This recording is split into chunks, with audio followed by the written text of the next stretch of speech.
You know that feeling, right? That just sheer frustration when you're trying to get something simple done quickly. Oh, yeah. And you just hit wall after wall, endless phone ringing, maybe voicemails, or you're just like digging through piles of information that isn't helpful at all. Definitely. We've all been there. Think back maybe to a time when finding just a local business, like a plumber or something, felt like a genuine quest. A real challenge for sure. Well, today we're taking a deep dive into something really interesting from that kind of era, specifically around, 2008, 2009? Yeah, about then. We've got two commercial scripts. These weren't just ads, they were like concepts for video commercials for this unique local directory, the Havasu Family Phonebook. Mm-hmm. And our sources point out this was pitched as something really new. It had large print, which is nice, but also email addresses, websites, stuff that wasn't standard then. Right, especially all in one place like that. Yeah. Aimed at Lake Havasu City, which apparently had, 8 different phone books? Yeah. That sounds messy. Exactly. 8 of them. So this book was trying to cut through that clutter, focusing on business profiles, not just ads. More substance, maybe. Yeah. So our mission today is to really unpack these two scripts, these scenarios. We want to pull out the insights, understand the problems this book was trying to solve back then, and, see why its features were seen as so groundbreaking. Yeah, it's a great snapshot, isn't it? That moment where the old ways, like phone calls, were meeting the newer digital stuff like email. But it wasn't seamless yet. Not at all. And this book seems like it was trying to bridge that gap, specifically for local needs. Less about fancy tech, more about solving real everyday headaches. Okay, so let's dig into that first scenario. Picture this.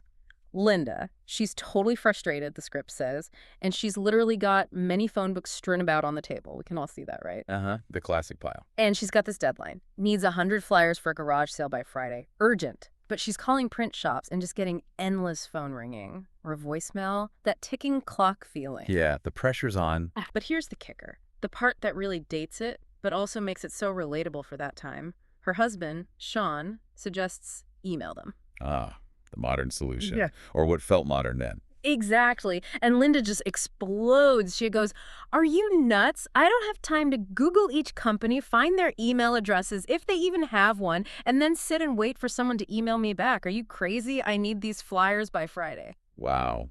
Yeah, that tells you everything, doesn't it? It really does. It's not just that she doesn't want to email, it's the perceived effort.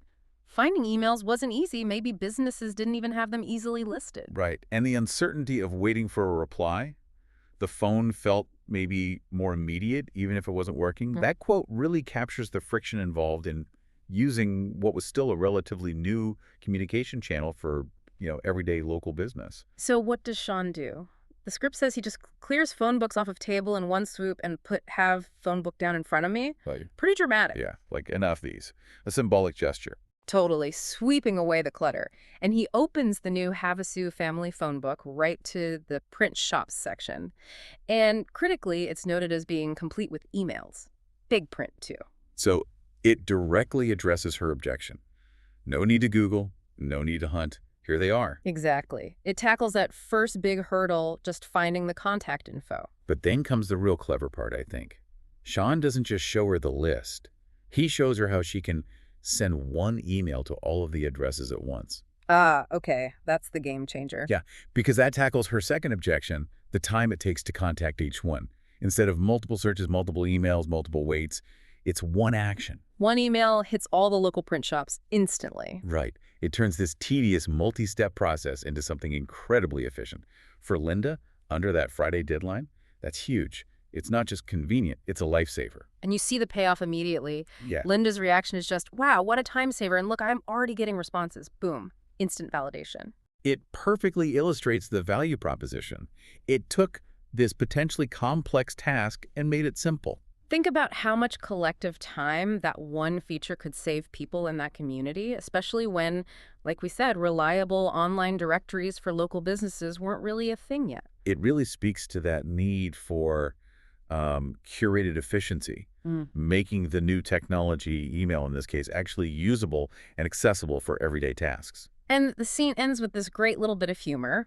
Linda, feeling relieved, actually picks up the other phone books, the ones Shawn cleared away, and she throws them out, declaring the Havasu Family Phonebook solved another problem, the cramped storage space under my countertops. Huh. Brilliant. Very relatable problem, even today, Yeah. just maybe with digital clutter instead of physical books. Right. Okay, so that's Linda wrestling with the kind of early digital divide for local business contact. But then there's Marge. Different problem here. Totally different. We find Marge, she's flipping through a phone book at her counter, and she needs a handyman. Simple enough, right? Seems like it should be. But her problem isn't finding listings, it's finding local listings.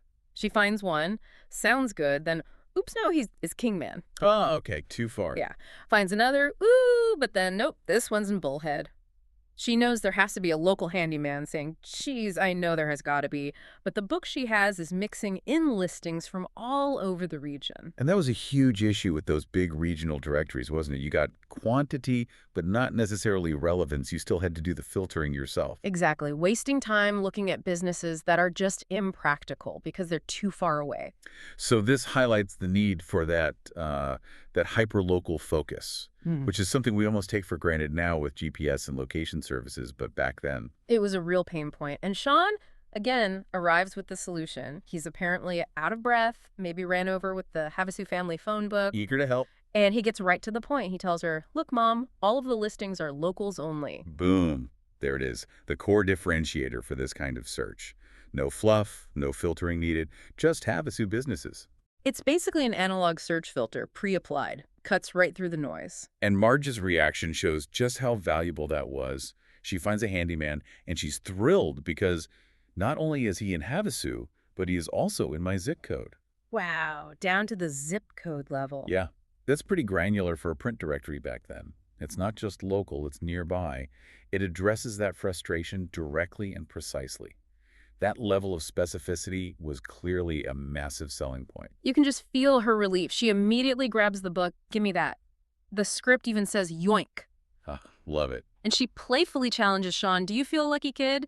It's just instant recognition of value. She needs this specific information. And Shawn ends up laying on ground with big phone book on his face.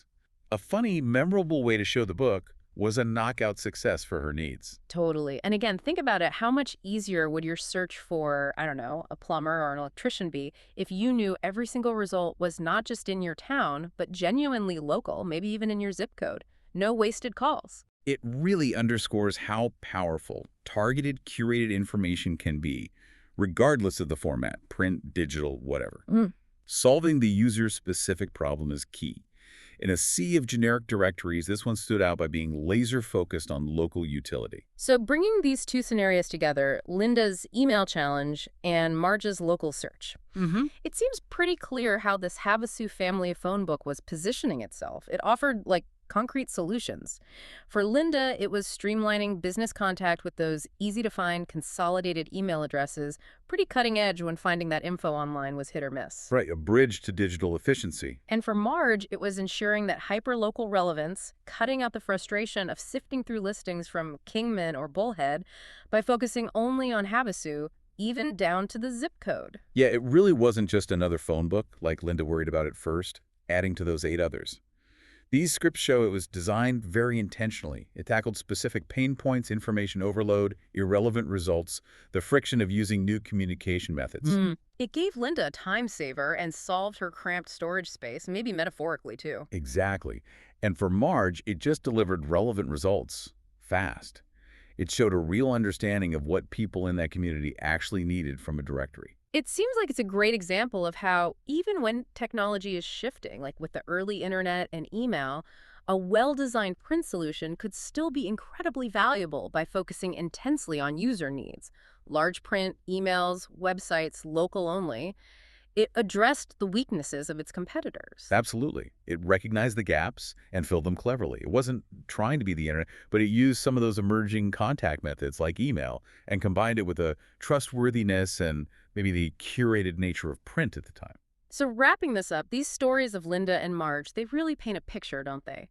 The Havasu Family Phonebook, with its focus on local, curated listings, integrated emails, even website info, wasn't just paper. It was a tool. A tool designed to fight frustration, save time, and deliver truly useful targeted information.